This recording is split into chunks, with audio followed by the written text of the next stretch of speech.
Namaste, everyone. Thank you for joining in this class on Jyotish Foundation.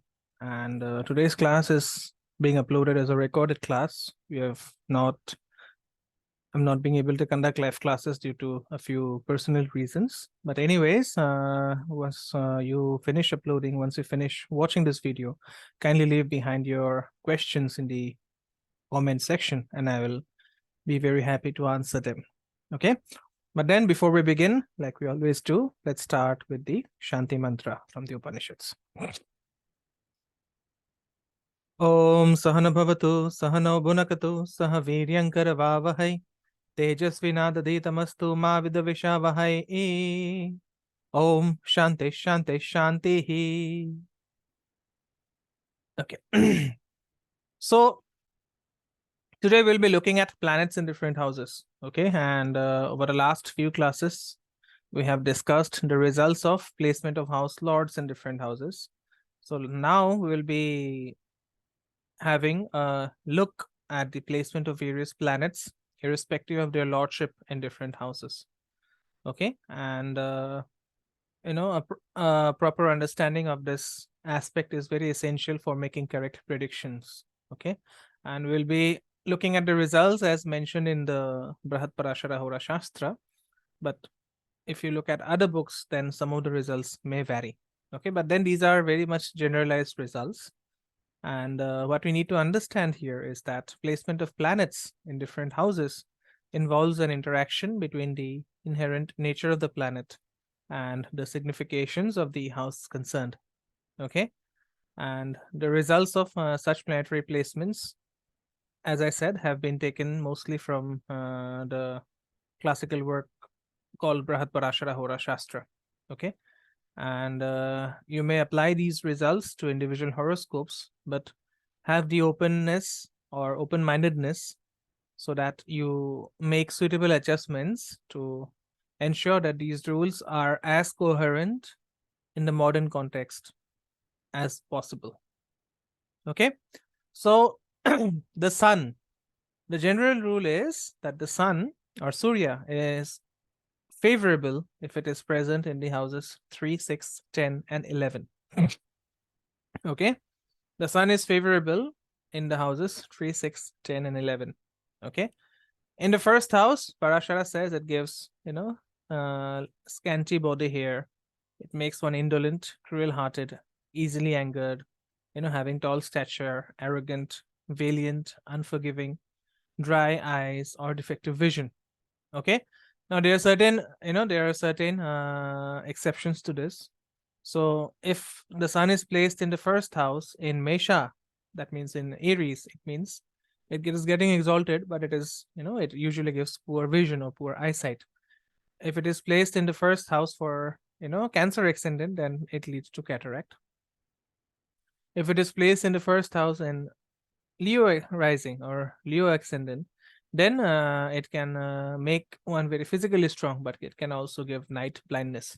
Okay, if it is placed in the first house of Libra ascendant, so this is a point where the sun debilitates, and this is a bad placement for the sun to be because it can cause problems due to blindness and is also bad for progeny.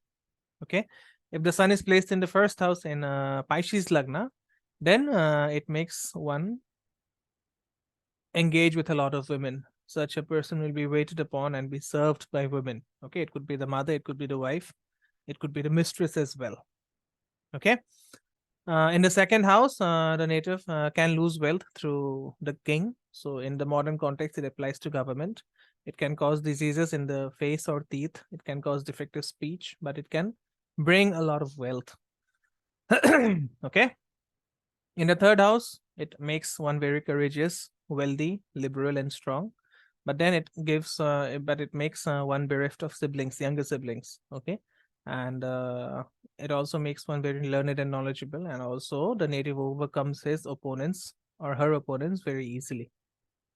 In the fourth house, the sun becomes dikshunya, and that leads to a decline of home comforts, devoid of friends, relatives, land and property, and also heart disease. Okay, in the fifth house, the sun can make one childless, short-lived, poor, worrisome, but a wanderer, but it can give a lot of wisdom. Why is the sun giving bad results in these houses? Because the sun has the power of fire. The sun is Agni Tattva. And wherever Agni goes, it can burn down the significations of the, of the house. Now you have to note that Parashara specifically mentions that in the fifth house, the sun is pretty much adverse for the firstborn, okay, particularly for a son. All right. Now, in the sixth house, the sun makes one very opulent, powerful, very rich, famous, victorious. As a king, the native can act as a king or a judge.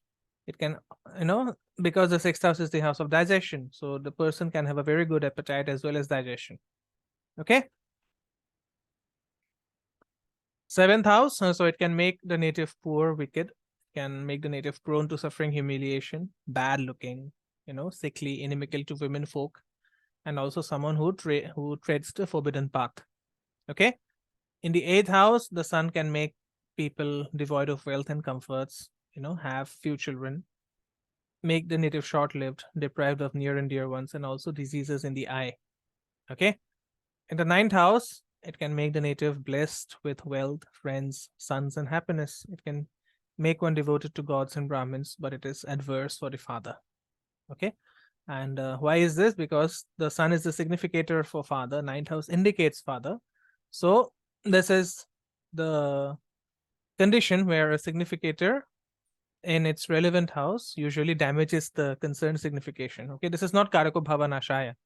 All right. Karako Bhava Nashaya is something else. Okay. So in the 10th house, this is the Digbala for the sun. So this is the best position, in my opinion, for the sun to be. And it makes one very renowned, wise and powerful, very wealthy, blessed with children, particularly sons. And these are the people who can complete any task. They are very disciplined, and that makes them pretty much unconquerable and equal to a king. Okay. In the 11th house, the sun can make one very wealthy, powerful, and efficient, and can also make one enjoy lots of comforts. Okay. 12th house is, of course, the Marankaran Sthan for the sun, and that can make one prone to physical ailment, eye disease, and loss due to certain pursuits. The native is unable to complete work easily and can make one wander aimlessly and also very inimical to the father. Okay. The moon. The moon is very much adverse if it is present in the 6th, 8th, and 12th houses. And as we have discussed, the presence of the moon in these houses can call Balarishta, or death in early childhood, unless there are certain benefic influences. Okay. So in the first house, it can make, the moon is known as lunar. Okay. And the over influence of the moon can make you a lunatic. Okay. So if the moon is present in the first house, it can make you go insane, can make you deaf, wicked, mute, mentally disturbed, dark complexioned, and also bad looking. Okay. The first house moon usually gives a very good personality. Okay. And if such a moon is under malefic influence, then the nature does not survive long. All right. But then if there are certain exceptions, if the moon is in the first house for Aries Lagna, it can make you have many children. If the moon is in the first house for Vrishabh Lagna, that is the exaltation point of the moon, then it makes one very wealthy, famous, as well as having good looks. Okay. If the moon is in the first house in Cancer Lagna, then it can make one very wealthy, famous, as well as having having very having a very nice personality. Okay. If someone is born in Purnima and the moon has come to the Lagna, then such a person will be very fearless, wealthy, as well as long lived. Okay. For the second house, if the moon is in the second house, then the native is sweet tongued, wealthy, enjoys physical comforts, fond of women. Okay. Has a large family, but is a man of few words. Okay. If the moon is in the third house, then it makes one very virtuous, brave, blessed with younger brothers, and well educated. Okay. If the moon is present in the fourth house, then it can make, this is the Digbala for the moon, and it can make one very happy, detached, learned, sensuous, as well as fond of water sports. Okay. In the fifth house, the person can be blessed with children, wealth and learning, but is usually but such a person is usually someone who does not take risk. Okay, Parashara mentions the word coward, but here coward means someone who does not take risks.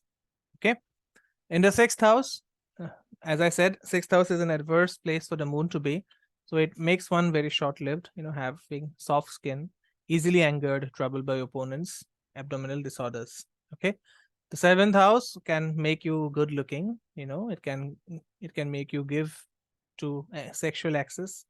However, it can have one possess a very beautiful wife and also makes people a wanderer. Okay, in the eighth house, this is the Marankan sthan for the moon, and it can give you fickle mindedness, physical as well as mental diseases, and it can also make you short lived. The only good factor is that it can make you very, very wise and learned because of your bad experiences. Okay, in the ninth house, it makes the person devoted to his or her duties, blessed with comforts, wealth, learning, and children, and also being adored by the women folk.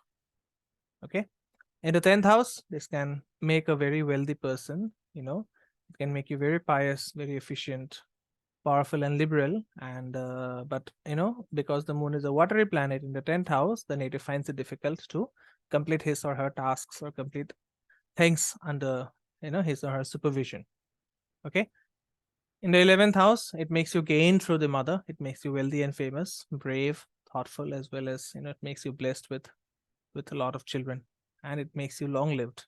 Okay, in the 12th house, it can make someone as an indolent, prone to humiliation. It can make one very miserable. It can give eye diseases, and it can make people leave their homeland in search of a foreign country or a foreign pasture.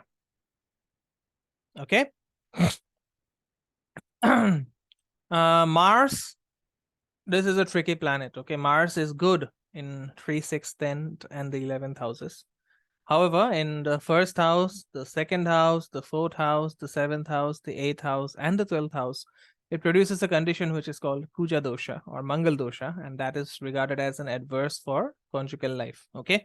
Now, a quick thing about Kuja dosha. Kuja dosha does not mean death of the spouse as people scare you about. Okay. Kuja dosha means you have a streak of perfection about yourself that makes you look at others who are makes you look down upon others because you think that they are imperfect.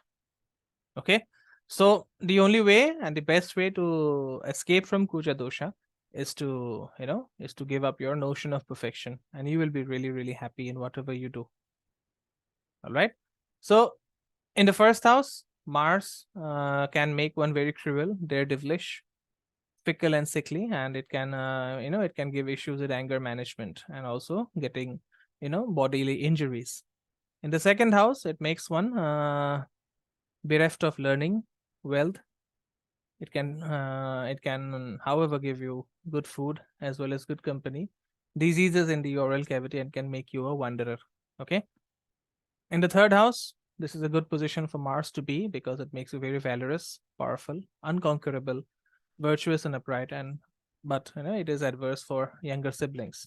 Okay, in the fourth house, this Mars can take away your property. It can make you bereft of house, lands, money, mother, and friends, but it gives a lot of courage. Okay, in the fifth house, it can make you fickle. It can make you pursue unrighteous deeds. It can make you bereft of children. It can make you bereft of wealth as well as friends, and it takes away your peace of mind.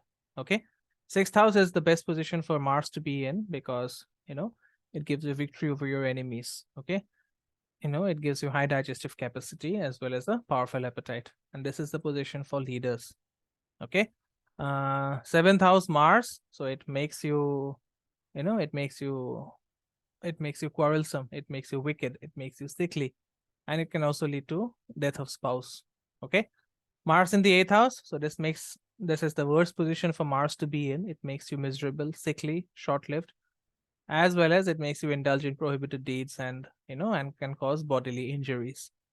Okay, in the ninth house, this Mars can give you a high position in the government. Okay, and However, it can give you killing tendencies. Okay, it can make you irreligious. It can bring adverse effects for the parents, especially the father.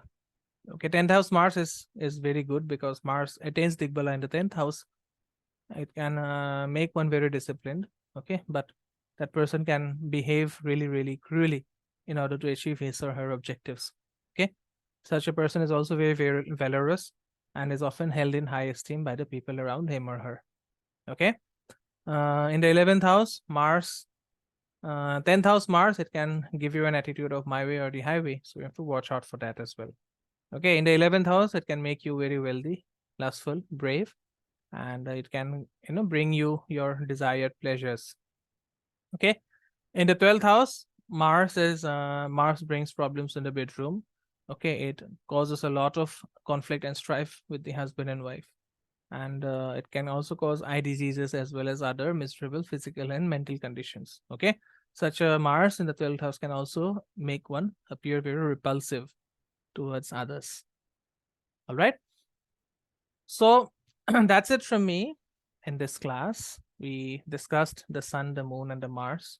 Please remember the exceptions that I taught, and please leave behind your valuable comments in the feedback section. I'll try to answer those questions as per my availability.